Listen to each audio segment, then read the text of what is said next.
축원합니다. 우리는 2주에 걸쳐서 예수님만이 우리의 참된 목자가 되신다라는 말씀을 나눴습니다. 총 7가지를 가지고 이제 말씀을 나눴는데요.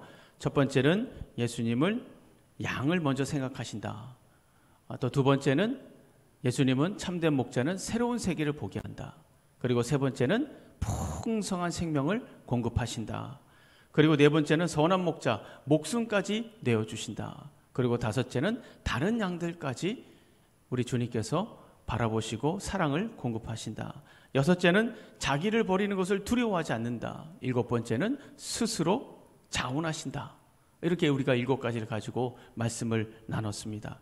그래서 이 세상 어디에도 이런 참된 목자, 이 7가지를 가지고 있는 참된 목자는 찾아볼 수 없죠. 왜냐하면 이것은 하나님이 아니고서는 하실 수가 없는 일이에요. 새로운 세계를 보게 한다? 이거 뭐 인간이 할 수 있는 일입니까? 할 수 없죠. 또 풍성한 생명을 공급하신다? 이것도 마찬가지입니다. 목숨까지 내어주시는 그런 사랑, 또 십자가를 넘어서 부활까지 볼 수 있는 그런 통찰력, 이건 인간이 할 수 없는 일들이에요. 하나님이 아니고서는 할 수 없는 일입니다. 그래서 이 예수님은 참된 목자의 비유를 가지고 자신이 메시아다, 내가 바로 그 약속된 목자다, 나를 따르라, 나를 믿으라, 지금 이것을 말씀하시고 있는 것입니다. 그러나 많은 사람들이 이 이야기를 듣고 믿지 않았습니다. 환영하지 않았어요. 거부하고 무시해버렸습니다. 왜냐하면 믿지 않는 사람들에게 이 사실, 예수님이 메시아라는 사실은 불편하거든요. 아주 불편합니다.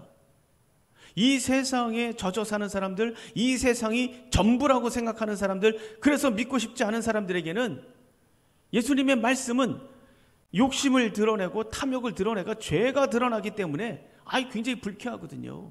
불편해요. 귀찮습니다. 그래서 믿지 않아요. 때문에 예수를 부정하는 일은 역사적으로 계속 와 있었습니다. 왜냐하면 예수라는 존재가 굉장히 사람을 불편하게 만들기 때문에 예수라는 존재를 계속 부정해 왔어요. 에비온파라고 있습니다. 초대교회 때 에비온파라는 이 이단은 예수는 하나님의 아들이 아니다라고 얘기했습니다. 예수는 마리아하고 요셉 사이에서 태어난 사람이다, 사람. 그냥 인간일 뿐이다. 이렇게 주장을 했어요. 그것은 세례를 받을 때 그리스도가 임하셔서 예수가 메시아 의식을 갖게 된 것이지 하나님의 아들이 아니다. 그리고 십자가에서 못 박혀 죽으실 때 임하신 그리스도가 떠나갔다라고 얘기를 했습니다. 그러니까 한마디로 이게 무슨 말이냐? 예수는 그냥 사람일 뿐이라는 거예요. 사람일 뿐이다. 그래서 예수님의 신성을 부정하고 성육신을 부정합니다. 또 초대교회 때 가장 활발하게 이 믿음의 사람들을 유혹하고 큰 해악을 끼친 이단이 있죠. 뭡니까? 영지주의. 한 번쯤은 다 들어보셨을 거예요. 이 영지주의는 이 영지주의가 말하는 게 뭐냐면 하나님께 이르는 지식을 자기들이 가지고 있다는 거예요. 그러니까 그 지식이 있는데 그 지식을 통해서 깨달으면 하나님께 이르게 되는데 그 지식을 누가 가지고 있느냐? 자기들이 가지고 있다는 거죠. 그러니까 자기들한테 와서 자기들 말씀을 들으라는 거예요. 이게 바로 영지주의입니다. 근데 이 영지주의자들은 주장하는 게 뭐냐면 영적인 것은 거룩하고 선하다. 근데 육적인 것, 눈에 보이는 이 세상 모든 것은 악하다. 이렇게 이원론적인 사고를 가지고 있었습니다. 그러니까 하나님이 사람이 되어서 이 타락한 악한 세상에 오신다? 말도 안 되는 얘기라는 거예요. 아니 하나님이 어떻게 이렇게 더럽고 악한 세상에 오실 수 있느냐? 말도 안 된다라고 얘기를 하는 것이 영지주의자입니다. 그래서 이 영지주의자들은 예수 그리스도의 신성을 부정합니다. 사람이라는 거죠, 사람. 그러니까 사람이라고 말하기가 뭐하니까 예수님은 그저 환상이었다. 신학적인 용어로 가연설이라고 합니다. 가연설. 그냥 환상이었다. 예수님은. 그렇게 설명을 합니다. 그래서 이런 생각에 대해서 반론을 펴는 것이 뭡니까? 사도 요한이 이런 사상에 대해서 반론을 펴는 게 어떤 성경입니까? 요한복음이 바로 그겁니다. 여러분 요한복음에 보면 가장 다른 성경과 차별화되어 있는 말씀이 한 가지 있죠. 뭡니까? 말씀이 육신이 되어라는 로고스입니다. 로고스. 말씀이 육신이 됐다. 하나님이 육신이 됐다. 이 로고스. 이게 다른 성경하고 다른 거예요.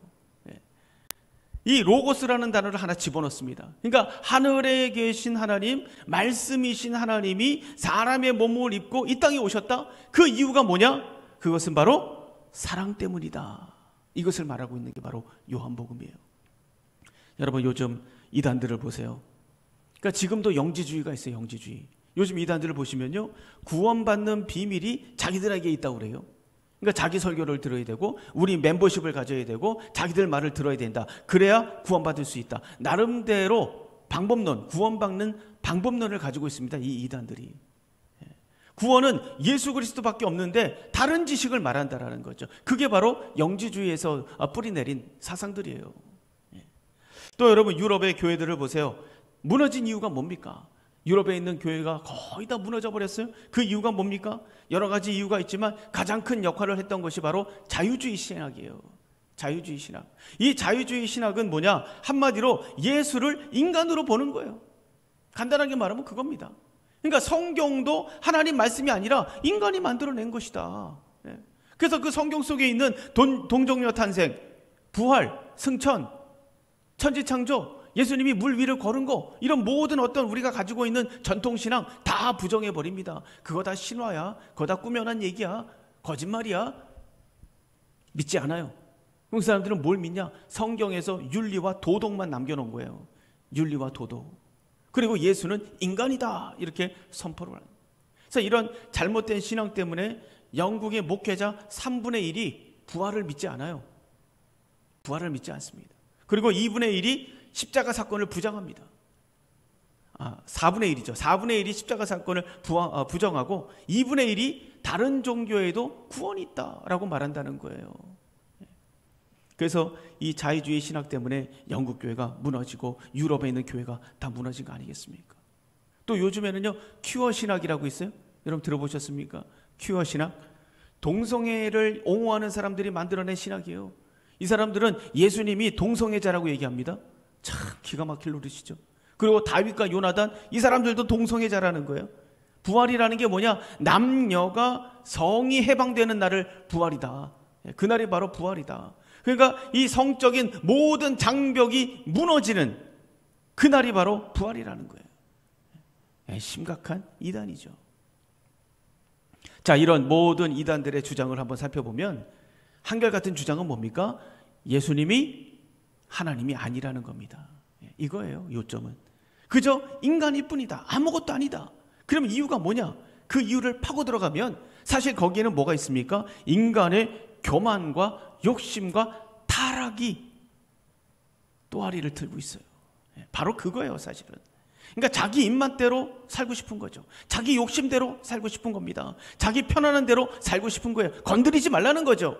그 신학까지 다 그냥 고쳐버려가지고 믿지 않고 받아들이지 않고 자기 편한 대로 입맛대로 건들지 말라는 거예요. 그런 사상이 그 깊은 곳에 또아리를 들고 있는 것이 바로 이단 사상, 예수를 부정하는 사상들 아니겠습니까? 오늘 본문에도 유대인들이 예수님을 부정합니다. 나는 한낱 인간이다. 너는 한낱 인간이다. 빨리 나는 인간일 뿐이다. 나는 메시아도 아니고 하나님도 아니다. 이렇게 말해라. 지금 이겁니다. 지금 이 유대인 종교 지도자들은 바로 그거예요. 나는 인간일 뿐입니다. 나는 그리스도가 아닙니다. 요 얘기를 듣고 싶은데 그 얘기를 안 하시는 거예요, 예수님이. 그렇게 말하지 않으면 막 죽일 듯한 태도로 예수님을 다그치고 있는 겁니다. 여러분, 우리는 예수님처럼 예수를 부정하는 세상 속에 살고 있지 않습니까? 감사하게도 우리는 물리적인 위협을 당하는 세상에 살고 있지는 않죠. 그러나 예수를 부정하는 이 거대한 시대적인 흐름과 분위기가 정말 우리의 이 엄청난 파괴력을 가지고 있어요. 오히려 더 큰 파괴력을 가지고 있습니다. 우리의 신앙을 무너뜨리는 이 파괴력을 가지고 우리의 신앙을 무너뜨리고 있다는 것을 알아야 됩니다. 그래서 베드로전서 4장 7절에서 뭐라고 얘기합니까? 만물의 마지막이 가까웠으니 그러므로 너희는 정신을 차리고 근신하여 기도하라 라고 말씀하시고 있어요. 정신을 차려야 됩니다. 오늘 말씀을 통해서 예수님을 부정하는 이 어둠의 정체는 도대체 뭐냐? 어떻게 이것을 이겨내고 물리칠 수 있는가? 진리는 도대체 뭔가? 그래서 더 굳건하게 참된 목자 되시는 예수님을 붙들고 따라가는 저와 여러분이 되기를 주님의 이름으로 축원합니다. 자, 첫 번째예요.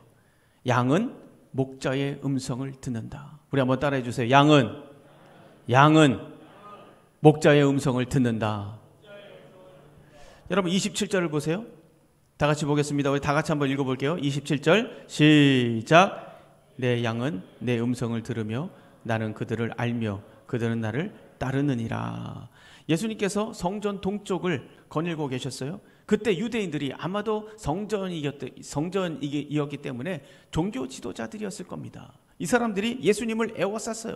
그리고 질문을 던집니다. 무슨 질문을 던지냐면 당신이 그리스도냐? 그렇다면 나는 그리스도다 라고 분명하게 말을 해라.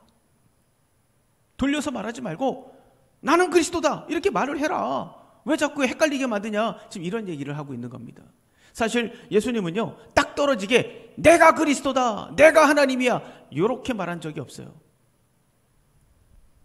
왜냐하면 이 유대 신학자들을 비롯해서 모두가 이 그리스도에 대한 잘못된 생각을 가지고 있었기 때문에 그래요.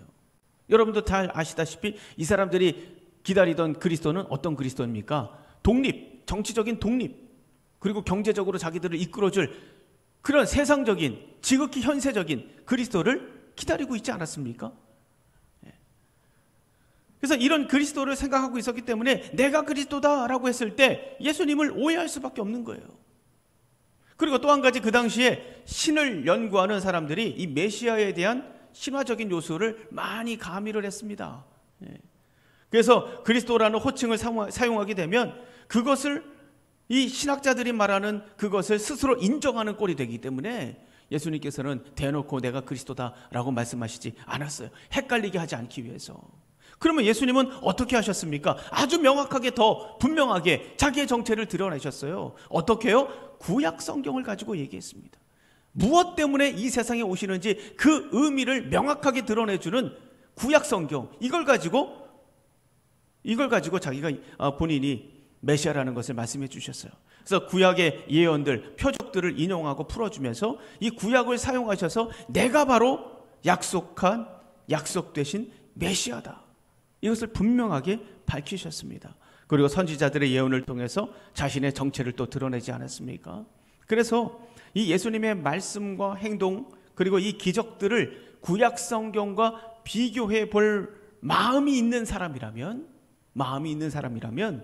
누구라도 어렵지 않게 예수님이 메시아다 분명하게 알 수 있었습니다. 그래서 25절, 26절 예수님이 말씀하시는 거예요. 우리 25절, 26절 다 같이 한번 읽어보겠습니다. 시작.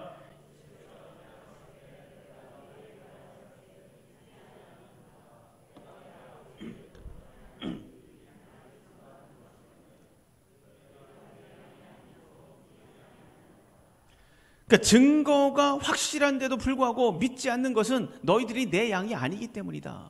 구약 성경에 그렇게 많은 증거들이 있는데 너희들 보지도 않고 믿지도 않느냐? 그것은 왜 그러냐? 너희들이 내 양이 아니기 때문이다. 이렇게 지금 말씀하시는 거예요. 믿지 못할 확실한 증거가 있는 것도 아니죠. 어떤 이유가 있는 것도 아닙니다. 그냥 믿기 싫은 거예요, 이 사람들이. 이유 불문하고 마음을 닫아버렸기 때문이죠. 귀를 닫아버린 거예요. 그래서 들리지 않는 겁니다. 제가 어떤 글에 보니까 이런 글을 쓰셨더라고요. 밤에 밖에서 뭐가 사고가 났는지 앰뷸런스가 뿅뿅하고 난리가 난 거예요. 그냥 시끌벅적하고 그냥 요란스럽게 난리가 난 겁니다. 사고가 났는지 뭐가 났는지. 그런데 자기 아내가 이 육아 때문에 피곤해서 그런지 깨지도 않고 그냥 자더라는 거예요. 근데 놀라운 것은 뭐냐? 다른 방에 자고 있었던 아기가 응애하고 우는 순간 벌떡 일어나더라는 거지. 우는 순간. 그렇게 앰뷸런스가 그냥 뿅뿅거리고 시끄럽게 할 때는 그냥 듣지도 않고 들리는지 안 들리는지 그냥 자버리는데 아기가 우니까 그냥 발딱 일어나가지고 바로 가더라는 거예요. 아마 여러분들 그런 경험 다 있지 않습니까? 아마 이해가 되실 거예요. 여러분, 우리가 가지고 있는 이 청각, 이 청각은 들려오는 소리를 감지하는 기능을 가지고 있죠. 하지만 그 외에도 또 한 가지 기능이 있어요. 뭐냐? 듣고 싶은 소리만 선별해서 듣는 기능이 있습니다. 그러니까 듣기로 결심하면 아무리 작은 소리라도 들을 수 있어요. 그런데 듣지 않기로 결심하면 아무리 큰 소리로 들리지 않습니다. 여러분, 게임 막 하고 있는 자녀들 한번 불러보세요. 듣습니까? 안 들어요. 못 들어요. 못 들어. 하나님의 음성을 듣지 못하는 이유가 뭐냐? 음성이 없어서가 아니에요. 소리가 없어서가 아닙니다. 듣지 않기로 결심했기 때문에 그래요. 그래서 교회라면은 욕을 하고 비난하고 무시하던 사람도 갑자기 예수를 믿고 변화되고 달라지는 분들이 있어요. 왜 그럽니까? 왜 그래요? 간단합니다. 마음을 열었기 때문이에요. 듣기로 결심했기 때문에 그래요. 마음을 열었기 때문에 그렇습니다. 소리를 들어보려고 결심하고 마음을 열었기 때문이에요. 그러면 왜 모든 사람들이 마음을 열지 못하는가? 그것이 바로 믿음의 문제이기 때문에 그래요. 믿음의 문제. 무엇을 믿고 살기로 결정했는가의 문제이기 때문에 그래요. 그래서 우리 인생은 이 두 가지 믿음을 생각해 볼 수 있어요. 크게 두 가지로 생각해 볼 수 있습니다. 하나는 뭐냐면 자기 자신을 믿기로 결정한 사람들. 자기 자신, 자기 주목, 요거를 믿고 살기로 결정한 사람들이에요. 이 사람들은 자기 스스로 자기 왕좌에 올라앉은 사람이에요. 내가 왕이다. 내 인생의 주인은 내가 왕이다. 이렇게 생각하는 분들이죠. 자기가 이 왕좌에서 내려오지 않는 이상 어떤 증거도 어떤 소리도 어떤 역사도 이 사람을 설득시킬 수가 없습니다. 이게 바로 유대 종교 지도자들이에요. 그리고 핑계를 찾죠. 이 교회가 말이야 너무 이기적이야. 비리가 많아. 썩었어. 목사들은 돈 많아라. 다 사기꾼이야. 그래서 나는 교회 안 가. 이런 논리를 피죠. 물론 우리가 반성할 것은 반성해야 됩니다. 그러나 그들이 교회를 거부하는 이유는 그것 때문이 아니죠. 믿음이 다르기 때문이에요. 교회 핑계대고 교회 안 나오시는 분들 교회 때문에 안 나오는 게 아닙니다. 믿음이 다르기 때문이에요. 믿지 않기로 결정했기 때문이죠. 그래서 이 어두운 것만 봅니다. 보고 싶은 것만 봅니다. 듣고 싶은 것만 듣습니다. 자리가 내린 결정을 확인시켜주는 것들만 눈에 들어오는 거예요. 그렇지 않습니까? 그래서 교회가 헌신하고 또 희생하고 그래서 영혼들을 살려내는 이 위대한 일들을 하고 있는데 그거 모른 척합니다. 교회에서 무슨 일을 하는지 관심도 없어요. 얼마나 착하고 선하고 얼마나 훌륭한 일들을 많이 하는데 그건 모릅니다. 알고 싶지도 않고. 또 훌륭하신 목사님들, 여러분 얼마나 많은지 아세요? 여러분들도 모르는 훌륭하신 목사님들이 저 오지의 시골에 얼마나 많은지 아십니까? 그런데 믿지 않는 사람들은 그거 관심도 없죠. 있는지도 모르고. 그거 왜 그렇습니까? 자기가 왕이야. 자기가 왕입니다. 그렇게 믿기로 결정했기 때문에 그래요. 그래서 예수님은 이런 결정을 내린 사람들을 두고 뭐라고 말씀하시고 있느냐? 너는 내 양이 아니다라는 거예요. 넌 내 양이 아니야. 다른 믿음을 가지고 있기 때문이에요. 들리지 않습니다. 내 양이 아니기 때문에 나를 믿지 않는다라고 말씀하시고 있어요. 그리고 또 한 가지 믿음, 반대로 뭐가 있습니까? 내가 왕이 될 수 없다는 것을 깨닫고 예수 그리스도를 나의 구주로 믿고 그분을 나의 왕좌에 모시는 거죠. 예수님이 나의 왕이시다. 나의 참된 목자는 예수님이시다. 이 믿음을 가지고 사는 거예요. 그러니까 자기가 왕좌에서 내려와가지고 예수님을 왕좌에 모셨기 때문에 누구 소리가 들리겠어요? 주님의 음성이 그때부터 들리는 거예요. 그때부터.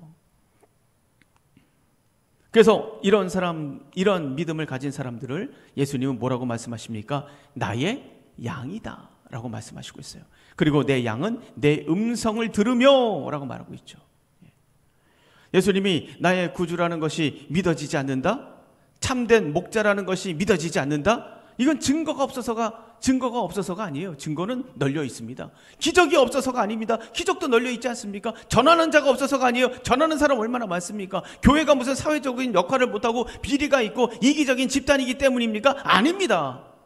아니에요. 그 원인은 뭔지 아십니까? 다른 게 아닙니다. 그것은 그 사람 안에 이미 다른 믿음이 있기 때문에 그래요. 다른 믿음이 있기 때문에 주님은 그 사람에게 넌 내 양이 아니다 라고 말씀하신 겁니다. 그렇다면 저는 그분에게 한번 질문을 던져보고 싶어요. 다른 믿음을 가진 그분에게 저는 질문을 던져보고 싶습니다. 그 믿음이 당신을 지킬 수 있다고 생각하십니까? 절망과 낙심과 실패 속에 그 이유가 도대체 뭔지, 실패의 이유, 절망의 이유, 낙심의 이유, 그 이유가 뭔지 설명해 줄 수 있다고 생각하십니까? 또 허무와 공허, 허탈한 인생, 이거 해결할 수 있다고 생각하십니까? 그리고 영원한 생명으로 인도해 줄 수 있다고 생각하십니까? 어떻게 생각하십니까? 여러분이 믿고, 당신이 믿고 있는 그 믿음이 모두를 지켜줄 수 있다고 생각합니까? 아마 쉽게 대답하지 못할 거예요. 그러나 저는 자신 있게 말씀드릴 수 있습니다. 우리의 참된 목자는 이 모든 문제를 해결하실 뿐만 아니라 그 이상의 축복으로 우리를 인도하실 분이시다. 그분이 누구신가? 바로 예수 그리스도십니다. 할렐루야, 할렐루야. 여러분 믿으십니까? 예수 그리스도. 사랑하는 성도 여러분, 교회를 조롱하고 욕하고 무시하는 사람들, 그 사람들 앞에서 주눅들 필요가 없어요. 왜냐하면 그들은 자기 자신을 목자로 삼고 있는 사람들이에요. 자기 자신을. 정말 어리석은 거죠. 어리석은 것을 붙들고 있는 겁니다. 어리석은 것을. 그 믿음이 깨지지 않는 이상 목자의 음성을 들을 수가 없다라는 얘기입니다. 그래서 우리는 어떻게 해야 됩니까? 그들을 위해서 끝까지 기도해야 됩니다. 끝까지 기도해야 돼요. 꺾이지 않고 계속 기도해야 됩니다. 그럼 우리의 기도를 들으시고 주님은 계속해서 그들의 문을 두들기실 거예요. 마음의 문을 열어라. 계속 두들기실 겁니다. 사도 바울은 디모데후서 4장 7절에 이렇게 말합니다. 나는 선한 싸움을 싸우고 나의 달려갈 길을 마치고 믿음을 지켰으니, 그리고 8절, 이제 후로는 나를 위하여 의의 면류관이 예비되었으므로 라고 얘기합니다. 믿음을 지키기가 쉬웠다는 겁니까? 어려웠다는 겁니까? 어려웠다라는 거죠. 그런데 어떻게 지킬 수 있었는가? 선한 싸움을 싸우고 비전을 향해 달려가고 의의 면류관을 바라봤다라는 거예요. 바라기는 여러분 모두가 이 사도 바울처럼 선한 싸움을 싸우시기를 바랍니다. 비전을 향해 달려가시고 의의 면류관, 나에게 주실 그 면류관을 바라보시면서 오늘의 고난을 넘어가고 이겨내고 극복하고 참된 목자 되시는 예수 그리스도를 끝까지 믿고 의지하며 승리하는 인생, 의의 면류관을 차지하는 인생이 되기를 주님의 이름으로 축원합니다. 자, 두 번째 한번 따라해 주세요. 참된 목자는, 다시요. 참된 목자 예수 그리스도는 하나님이시다.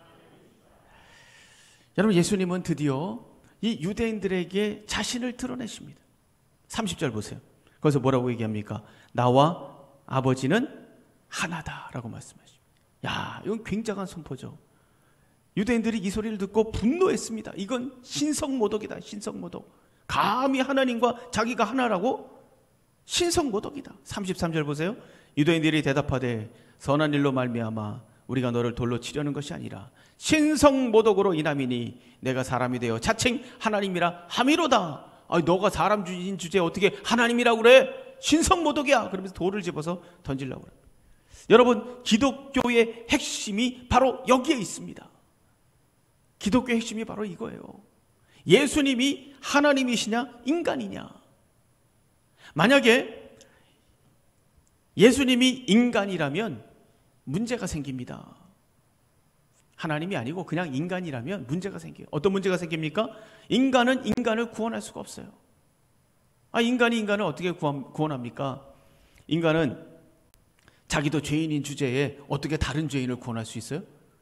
그 말이 안 되잖아요. 죄인이 죄인을 어떻게 구합니까? 자기 죄도 해결하지 못했는데 어떻게 다른 사람들 죄를 해결하고 구원할 수 있겠어요? 못합니다.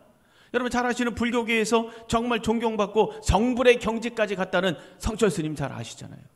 이분이 죽을 때 임종 직전에 어떤 유언을 했습니까? 다 알죠? 임종 직전에 무슨 유언을 했어요? 자신은 아비지옥으로 떨어진다. 지옥으로 간다고 얘기했어요. 그래서 한이 만갈래나 된다라고 얘기를 했습니다. 80년 동안 포기한 거 다 헛것이다. 구원도 없고 나는 그냥 지옥에 간다. 이런 유언을 남겼습니다.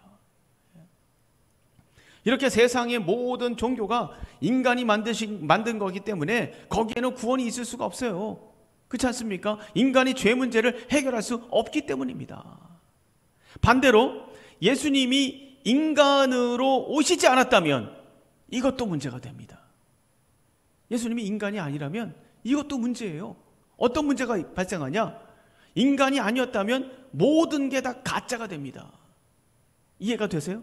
모든 게 다 가짜가 돼요. 예수님이 인간의 죄사함을 위해서 고통받고 아파하고 눈물 흘리고 또 그럼에도 불구하고 두려움을 이겨내고 사랑하고 승리하고 마침내는 십자가에서 죽으시고, 이 모든 것이 쇼가 되는 거예요. 쇼가.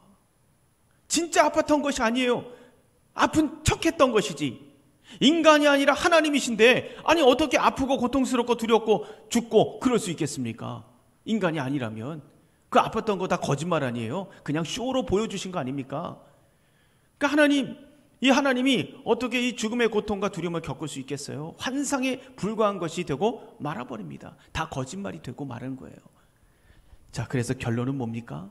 인간을 구원할 수 있는 존재는 어떤 존재이어야 하는가?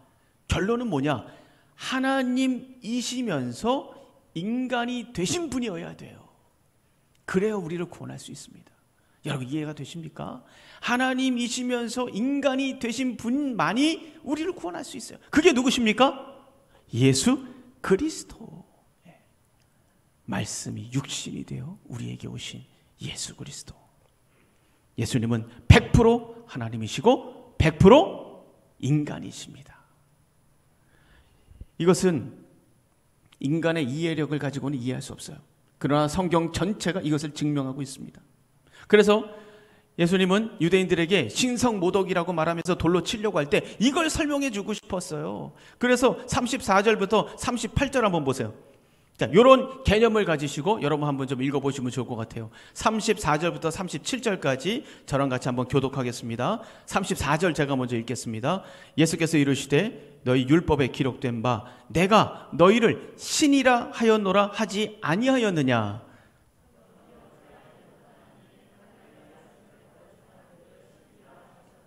하물며 아버지께서 거룩하게 하사 세상에 보내신 자가 나는 하나님의 아들이라 하는 것으로 너희가 어찌 신성모독이라 하느냐.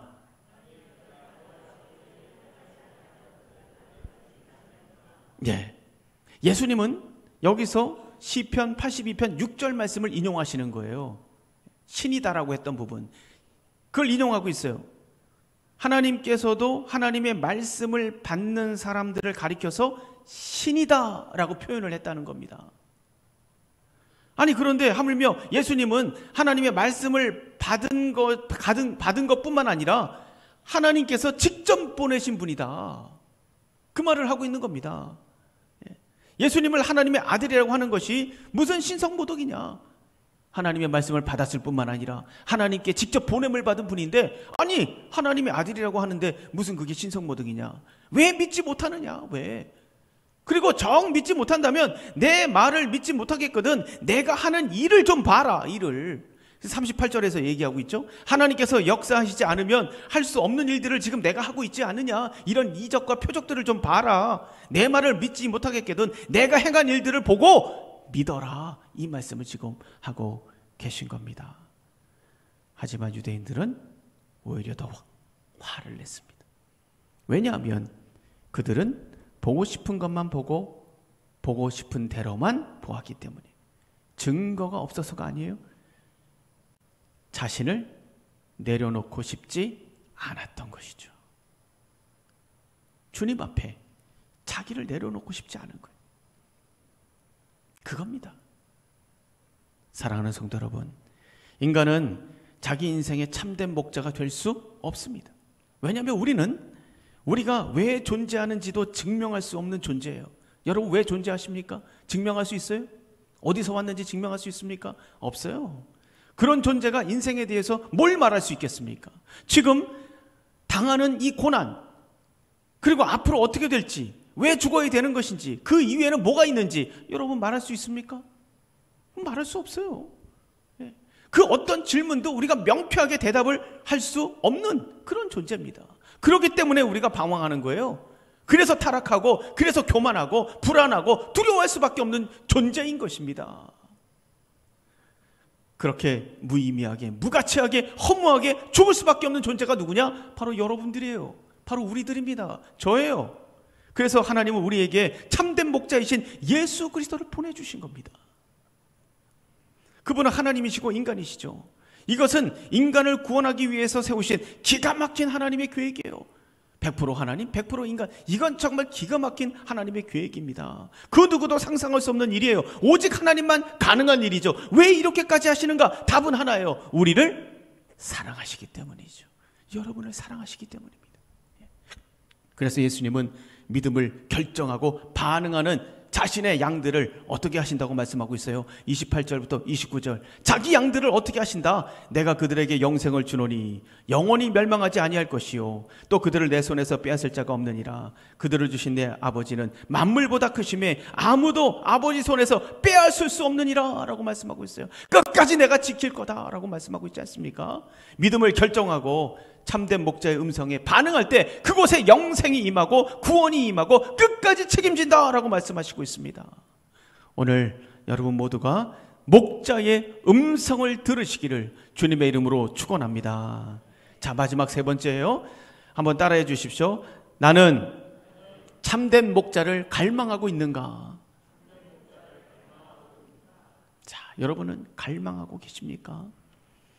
예수님은 유대인을 피해서 자리를 옮기셨어요. 어디로 가셨냐? 세례 요한이 세례를 베풀던 곳으로 가셨습니다. 그런데 이상하게도 그곳에서는 많은 사람들이 예수를 믿게 됩니다. 많은 사람들이 예수를 믿어요. 아니, 방금 전까지 저 성전에서는 예수님을 거부했잖아요. 그런데 이쪽에 와서 말씀을 전하니까 다 믿어요. 그 이유가 뭐냐? 41절을 보세요. 41절 우리 다 같이 한번 읽어볼게요. 시작.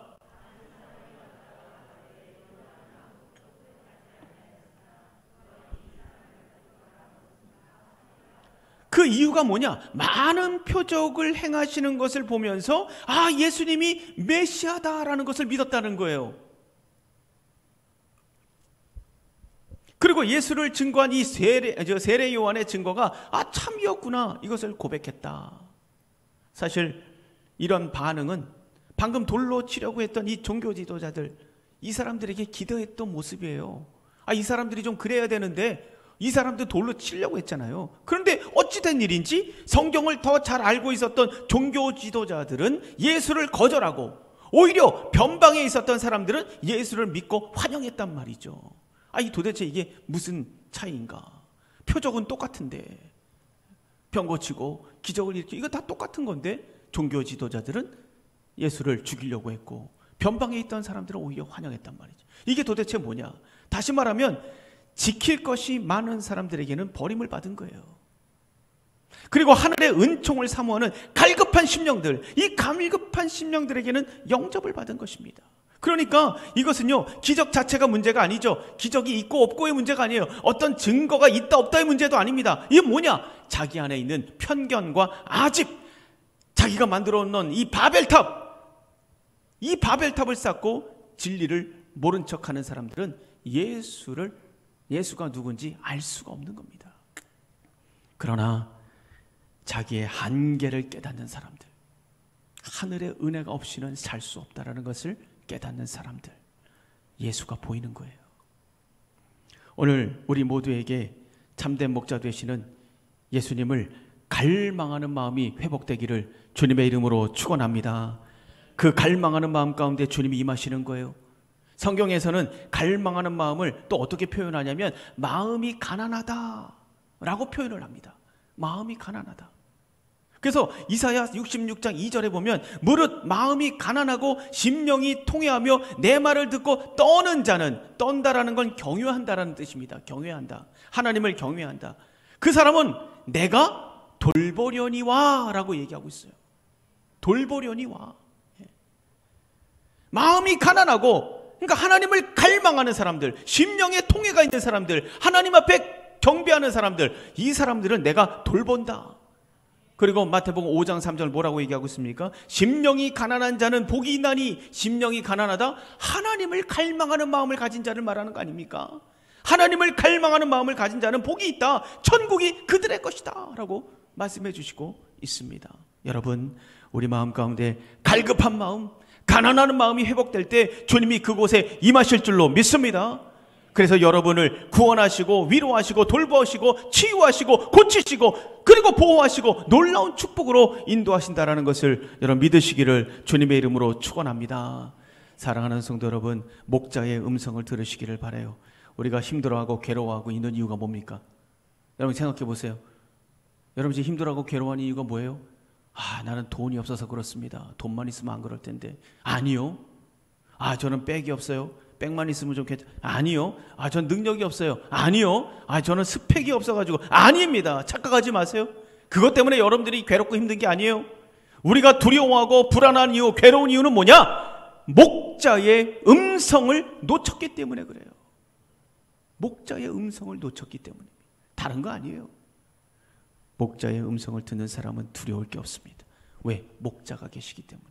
모든 것을 이겨내고 극복하고 돌파합니다. 그렇지 않겠습니까? 오늘 기가 막힌 섭리로 우리에게 오신 이 예수 그리스도, 그 앞에 모든 편견과 아집을 내려놓고 갈급한 심령으로 주님을 영접하시고 그가 주시는 평강과 은혜와 치유와 축복을 누리는 저와 여러분이 되기를 주님의 이름으로 축원합니다.